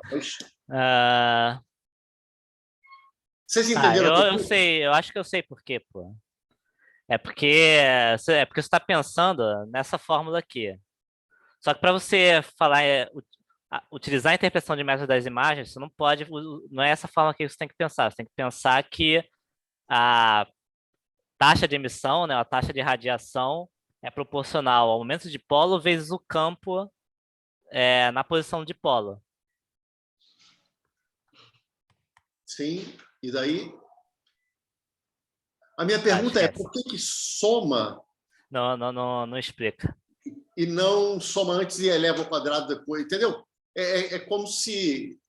Tudo bem, a conta dá isso, tal, olhando para a conta talvez dê para rastrear e interpretar, mas pensando lá física 3, sei lá, física 4, quer dizer, você vê os dipolinhos agora se ajudam, né? E aí eu esperaria que, pensando em taxa de emissão, que você somasse e depois elevasse ao quadrado, e aí desse um 4 e não um 2, né? Mas é 2, a resposta é 2 mesmo. Está em outros lugares isso. E eu fiquei na Karina, dúvida. da onde vem esse ao quadrado que você está falando? É porque quando a gente quer pensar em intensidade de radiação emitida, é campo quadrado. Então, é como se eu tivesse... Porque um átomo emitindo é como se fosse, uma visão semiclássica, um dipolinho real oscilando, né? Tanto é que, fator Purcell, né? Você pode pegar um dipolo real perto de uma parede, calcula a radiação emitida, divide pela radiação do espaço livre, dá o mesmo valor quântico. Porque Não, peraí, eu já sei. Ó, emissão espontânea, fatores D escalar E. O E é o E0 mais o E espalhado. Então é mais. Não tem quadrado. Oi? É porque é D escala E. Sim. Só que esse o E0. E0 é o campo gerado pelo próprio dipolo, mais o campo espalhado. Ou seja, mais o campo da imagem. Por isso que é 2, pô. Mas isso não está ao quadrado? Não, pera aí. No gama não tem... O gama do espaço livre é D escalar E0. Ao quadrado. Beleza? Sim, ao quadrado. Mas isso vai te dar o gama 0. Certo. E aí o gama com a placa é o gama 0 mais o termo que vem do dipolo imagem. Então é mais. Ah, mas não está ao quadrado? Não, porque quando os dipolos estão um em cima do outro, aquele outro termo é igual ao primeiro. Não tem quadrado. Não, quando chega bem perto, é como se o teu dipolo fosse o dobro. O teu momento de dipolo da transição é como se ele ficasse o dobro, concorda? Eu acho que não. Porque fica um dipolo em cima do outro. O dipolo imagem e o dipolo normal se somam, né? Sim, mas você quer calcular o campo só em um deles. Você tem 2, está um em cima do outro, mas ainda são 2. Você está calculando a emissão espontânea só de um deles, não dos 2. Você não está calculando a emissão do dipolo imagem para dizer que tem que somar os dipolos e elevar ao quadrado. Aquele gama não é o gama total que está sendo emitido pelo dipolo perto da placa? Isso. Isso é equivalente a não ter placa e ter outro dipolo, que é o dipolo imagem. Que quando está bem pertinho da placa é como se o dipolo fosse o dobro de intensidade. Não. Eu estou errado de alguma forma, tá? Mas deve ser uma coisa muito simples, cara, porque, cara, todo mundo fala de imagem para cá, para lá e tal. É que no caso do azul, como zera, não teve esse problema, né? Nesse daqui, o dipolo, é como se o dipolo que Né? Porque dipolo com parede é equivalente a dipolo mais dipolo imagem. A imagem faz o papel lá da parede. Mas, Então, Farina, por que você quer somar ao quadrado? Eu tô com a Patrícia, ainda não entendi isso. não, porque a gente quer ver a emissão de um dipolinho perto de Sim. uma parede. Esse dipolinho perto da parede é equivalente a 2 dipolinhos. Sim, isso Quando está aqui. muito perto. Então, é como se o teu dipolinho fosse um dipolinho com o dobro do valor do dipolo de Não, transição. pera, eu acho que é isso que tá errado. Mas o gama é isso escalar o campo que acopla ao quadrado. Não, eu acho que é isso que tá errado, pô. Na Porque você forma não. ao quadrado. Não, É não. descalará, né? É descalar o Não, módulo. sim, mas você não pode dizer que a emissão que a emissão é igual à emissão do primeiro dipolo,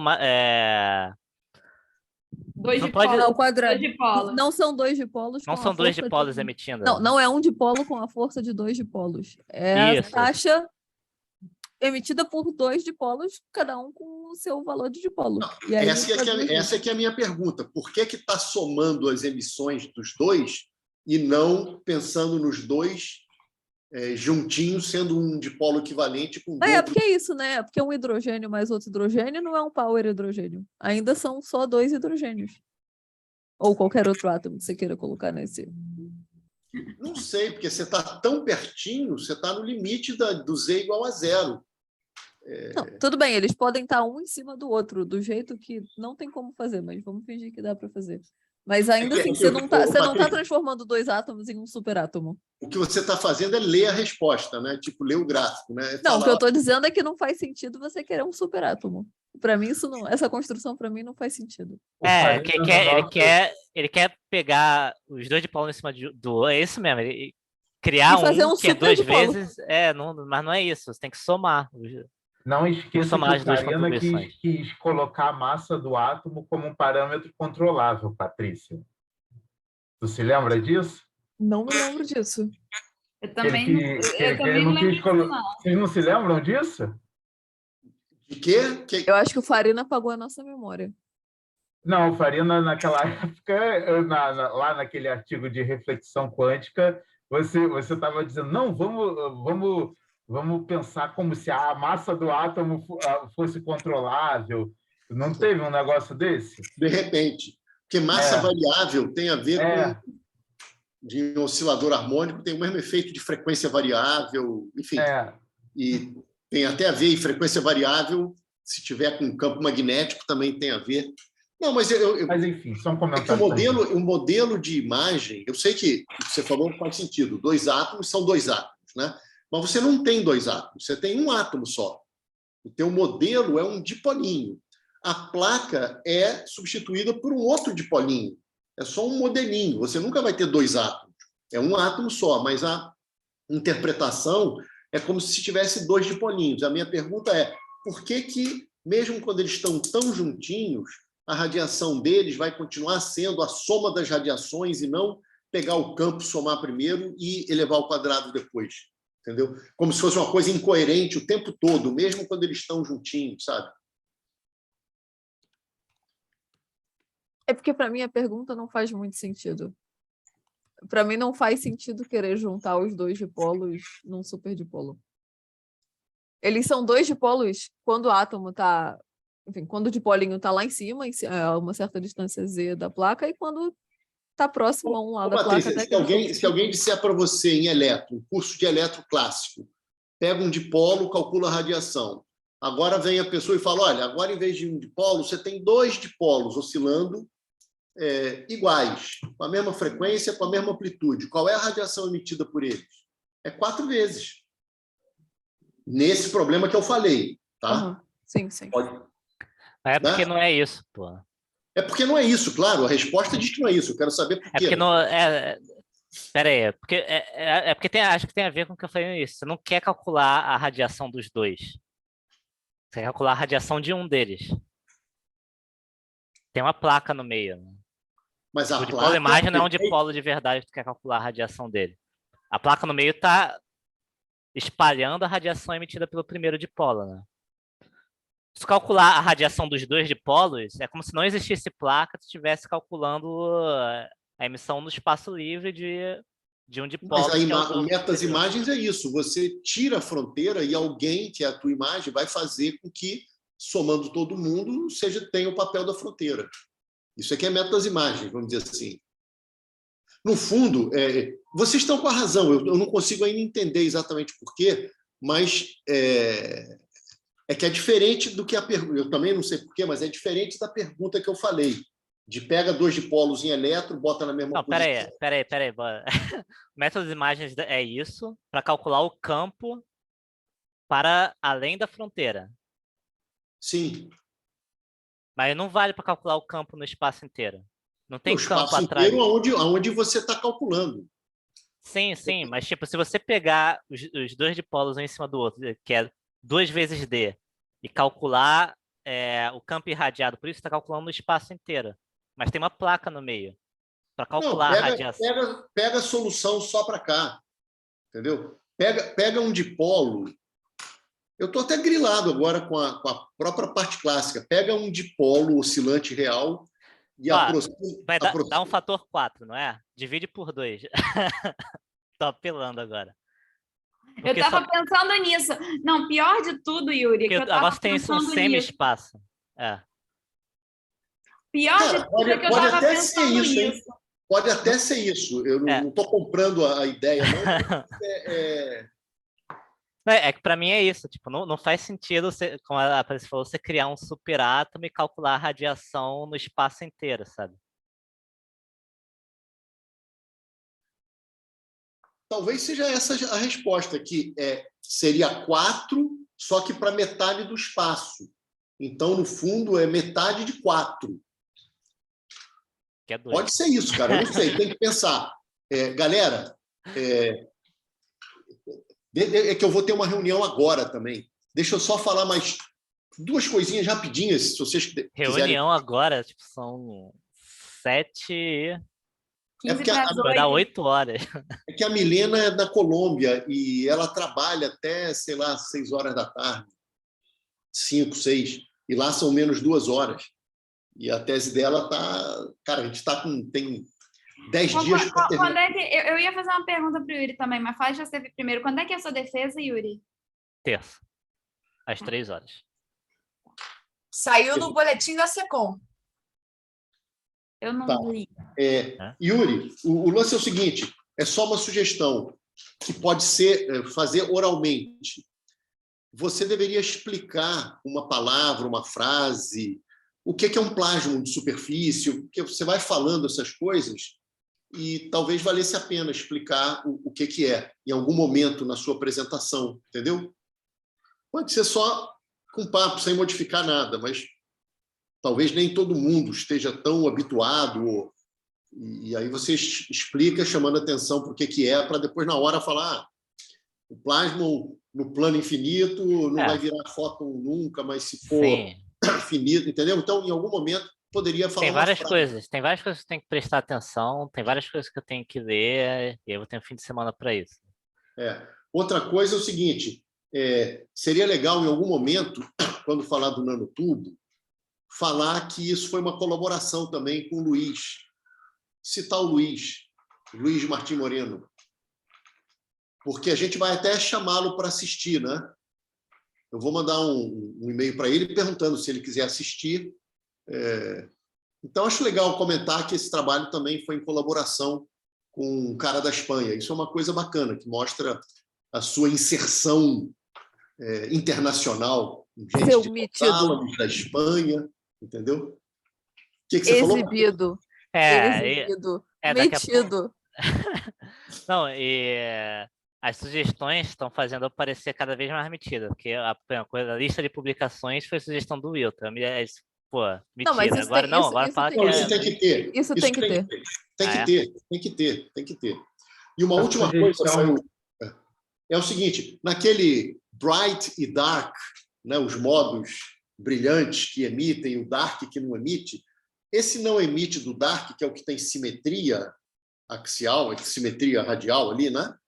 Ele só não emite na ordem de dipolo, né? Mas em ordem mais É, alta ele emite. Né? Ignorei. Tem tanta coisa que eu ignorei, assim, que eu não comentei. Não, era uma Tanto dúvida detalhe. minha até, quer dizer, mas é isso, né? Teria uma emissão pequena de quadrupolo, sei lá, octopolo, alguma coisa assim, né? Teria que calcular os momentos dos dois, né, para ver. A Tá, gente então fez só talvez na valha a dipolo. pena comentar também. Mas, cara, eu, assim, pô, sou fã da sua tese, cara. Você e o Wilton, pô, vocês arrebentaram, cara. Eu fui Foi no totalmente archive. coadjuvante nessa tese, mas fiquei muito feliz com o resultado da tese, tá? Então, vai ser, assim, um show. E pensa aí, cara, como é que a gente vai comemorar isso, né, compadre? A gente tem que comemorar a sua tese. Farina, cuidado com as ofertas Comemorar? de comemoração. Comemorar quem organiza é o orientador. Tá bom, então vou organizar, porque o Yuri está muito devagar aí, tá bom? Gente, Eu não ia organizar nada, eu tava só enrolando. Vai ser presencial a tese? vai ser híbrida, presencial, mas 2 caras vão fazer de fora. Me arranja esse link aí. Claro, claro, a gente vai espalhar para todo mundo esse link. Eu Eu não vou te entrar mando. na hora, não, mas eu entro depois. Eu não tenho como entrar na Bom, hora, mas. Então, eventualmente eu agora eu entro. estou despreocupado, tá? Porque eu estava me sentindo culpado de não estar organizando nada e de estar cogitando a possibilidade de não organizar nada. Então, eu vou deixar agora na sua conta aí. Não, é bom, a gente se fala por telefone para ver que tipo de coisa você gostaria, onde seria, por conta, sei lá, dos seus pais, da sua namorada, enfim. Você em primeiro lugar, é o seu dia, não o nosso, né? Enfim, é você que vai pagar para todo mundo, né? Então, pô. Galera, eu realmente preciso ir. Vocês podem até continuar aí, se quiserem. Foi muito bom mesmo. E Um comentário só para o Farina. Depois diga. que passar essa tribulação toda aí que você está, que você disse a tese da Milena, né? Vamos se encontrar lá para tocar aquele negócio? Vamos, tem várias coisas que eu quero retomar, não só essa. E você sabe que eu sou um explorador de quem trabalha, né? Então eu vejo a galera que trabalha, eu saio explorando mesmo. Em novembro a gente vai retomar um monte de coisas, tá? Fica tranquilo. Tá bom. Tá bom? Valeu. Bom te ver, cara. Gente, 1, 2, 3 aqui, um super abraço para vocês. Yuri, parabéns. O Yuri está aí ainda, né? Tá. Tô. Yuri, parabéns, cara, arrebentou, tá tranquilão. Vai ser muito bacana, cara. Tchau, tchau, gente. Tchau.